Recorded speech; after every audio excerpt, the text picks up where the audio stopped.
Sir, നമ്മുടെ വോട്ടെടുപ്പ് അതിവേഗത്തിൽ തകൃതിയായി പുരോഗമിക്കുകയാണ്. മുമ്പെങ്ങുമില്ലാത്ത ഒരു ആവേശം വോട്ടർമാരിൽ ദൃശ്യമാകുന്നു എന്നാണ് പൊതുവെ മാധ്യമങ്ങളൊക്കെ റിപ്പോർട്ട് ചെയ്യുന്നത്. ഏതാണ്ട് ഉച്ചയോടടുത്തപ്പോൾ 40% പോളിംഗ്.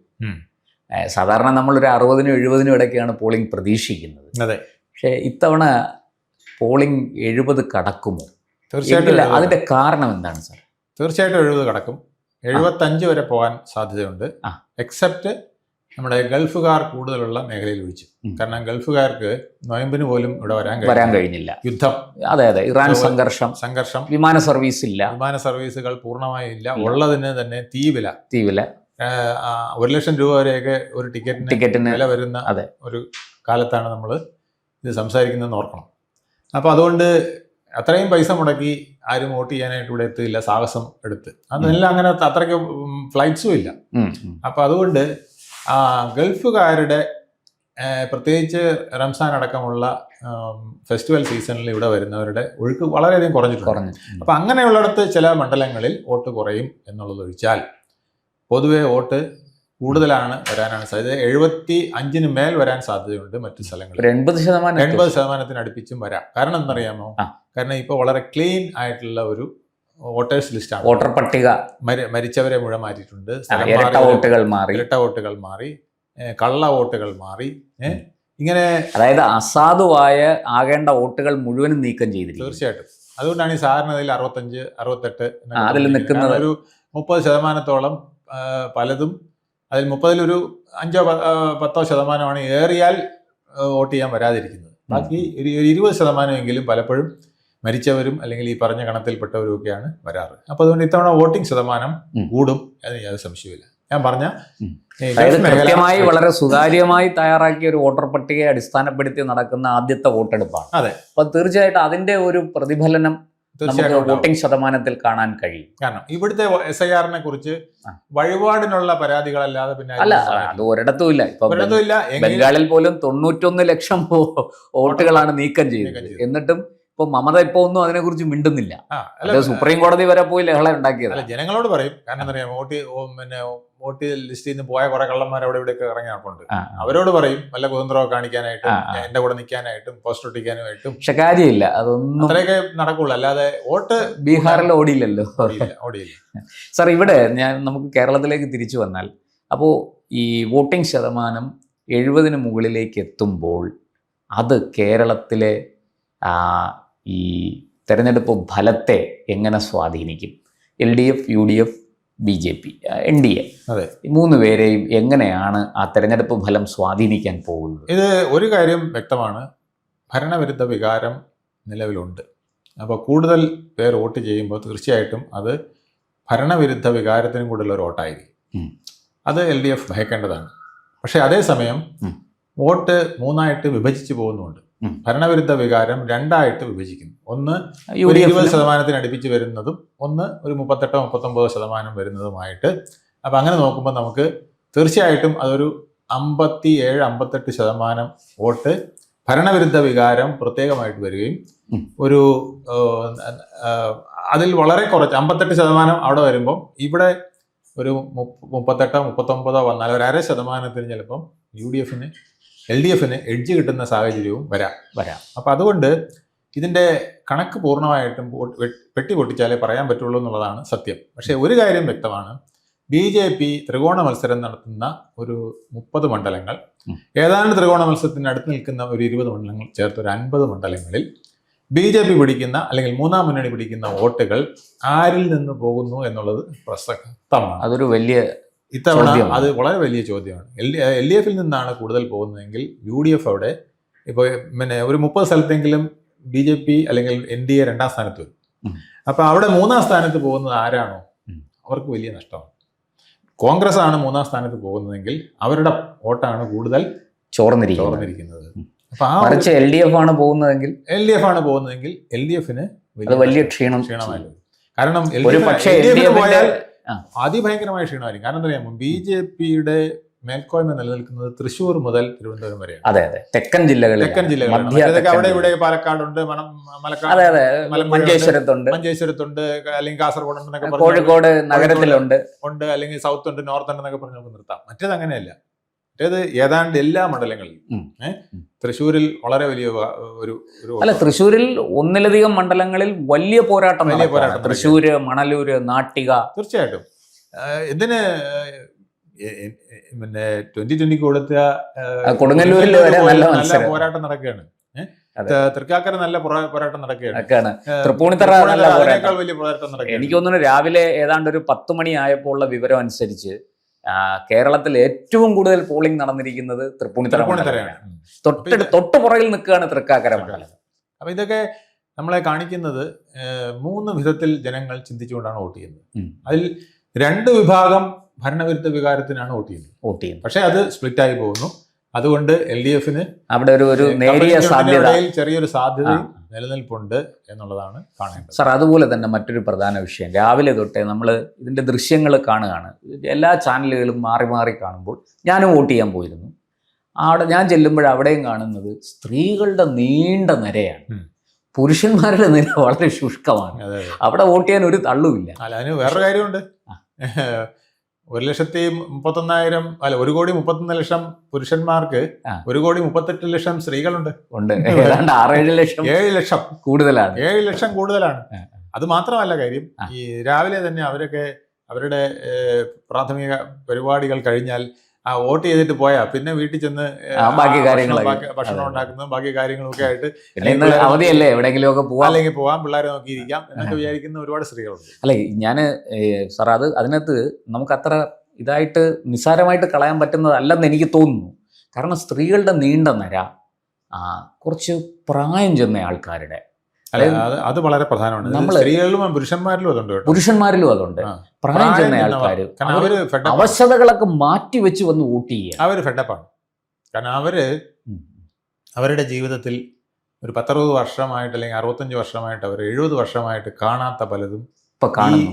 5-10 വർഷമായിട്ട് കാണുന്നു. ഈ നാട് എങ്ങനെ പോകുന്നു, ഞാനിപ്പോൾ ചാവാനിരിക്കുന്ന ആളാണ്, പക്ഷെ എൻ്റെ കുഞ്ഞുങ്ങൾ എങ്ങനെ ഇവിടെ ജീവിക്കും, അടുത്ത തലമുറ എന്ന ഒരു ഭീതി അവർക്കുണ്ട്. അതിനാണ് അവർ ഇത്തവണ ചലഞ്ച് ചെയ്യും, വോട്ട് ചെയ്യാൻ പോകുന്നത്. ആ വോട്ടിന് വലിയ പ്രസക്തിയുണ്ട്. ആ വോട്ട് ചെറിയ വോട്ടല്ല, വലിയൊരു ശതമാനം വരും. ഈ ഒരു 35% അടുപ്പിച്ച് വരുന്നതാണ് ഈ സീനിയർ സിറ്റിസൺ വോട്ട്. അത് വളരെ പ്രധാനപ്പെട്ട ഒരു വോട്ടാണ്. ആ വോട്ടുകൾ എങ്ങനെ തിരിയുന്നു എന്നുള്ളത്, എങ്ങോട്ട് തിരിയുന്നു അതുപോലെ തന്നെ അതിൽ താഴെക്കടയിലുള്ള വിഭാഗങ്ങളിൽ വേറൊരു ഗുണമുണ്ട്. അത് LDFന് അനുകൂലമായിട്ട് വരുന്നതാണ്. അതായത് ഇപ്പൊ പെൻഷൻ ഈ കൊടുത്തിരിക്കുന്നുണ്ടല്ലോ, അത് LDFന് അനുകൂലമായിട്ടും കൂടെ വരാൻ ഞാൻ പലരോടും സംസാരിച്ചു. ഒന്നുമില്ലെങ്കിൽ ഇവന്മാര് 2000 രൂപ പെൻഷൻ തരുന്നുണ്ടല്ലോ, ആര് തരും ഇങ്ങനെ എന്ന് ചോദിക്കുന്ന ചിലരുണ്ട്. എന്തോ ആയിപ്പോട്ടെ, എന്നുവെച്ചാൽ യാതൊരു നിവൃത്തിയില്ലാത്തവന് വെട്ട് നടന്നാലും കുഴപ്പമില്ല, എനിക്ക് തിന്നാൻ വല്ലതും കിട്ടുന്നുണ്ടല്ലോ എന്ന് വിചാരിക്കുകയാണ്. വെട്ടും കുത്തും നടക്കുന്ന അവന്മാര് തമ്മിലല്ലേ. പക്ഷെ ചിലപ്പോൾ മൂപ്പിലാൻ ചെല്ലുമ്പോൾ മൂപ്പിലാനും കിട്ടുമെന്നുള്ളത് അവർ ഓർക്കുന്നില്ല, അല്ലെങ്കിൽ എന്റെ കൊച്ചുമക്കൾക്ക് ഇത് ഗതി എന്നുള്ളത് ഓർക്കുന്നില്ല. പലരും എൻ്റെ അടുത്ത് പറയാറുണ്ട്, ഒന്നുമില്ലെങ്കിലും 2000 രൂപ പെൻഷൻ തരുന്നുണ്ടല്ലോ. അതൊരു വശത്ത് നിൽക്കുമ്പോഴും ഈ സ്ത്രീകളുടെ എണ്ണം ഞാൻ പറഞ്ഞല്ലോ, നീണ്ട നിര, ഈ അടുക്കള ബഡ്ജറ്റ് ആകെ താളം തെറ്റിയിരിക്കുകയാണ് കേരളത്തിൽ. തീർച്ചയായും. അതുകൊണ്ട് തന്നെ ഈ അമ്മമാര് വലിയ രീതിയിൽ അവർക്ക് പ്രതിഷേധമുണ്ട്. കാരണം ഒരുവിധം മാന്യമായി ജീവിച്ചുകൊണ്ടിരുന്ന ആൾക്കാർക്ക് പോലും മുണ്ട് മുറുക്കി കൊടുക്കേണ്ട ഒരു അവസ്ഥ കേരളത്തിൽ ഇപ്പോഴില്ലേ? ഏറ്റവും വലിയ ക്ലാസ് മെയിൻ സർവേകൾ എല്ലാം സൂചിപ്പിക്കുന്നത് ഒന്നാമത്തെ പ്രശ്നം വിലക്കയറ്റം. അബൌട്ട് 30% ആളുകൾ പറയുന്നത് വിലക്കയറ്റത്തെ കുറിച്ചാണ്. അതുപോലെ തന്നെ 24 or 26 ആണ് ഈ തൊഴിലില്ലായ്മയെ കുറിച്ച് പറയുന്നത്. രണ്ടാമത്തെ എണ്ണം അതാണ്. മൂന്നാമത്തേത് 9-10% ഈ ക്രമസമാധാനത്തെ കുറിച്ച് പറയുന്നത്. അതൊരു വെല്ലുവിളി തന്നെയാണ്. അപ്പൊ ഒന്നാമത്തെ കാര്യം ഇതാണ്, വിലക്കയറ്റമാണ്.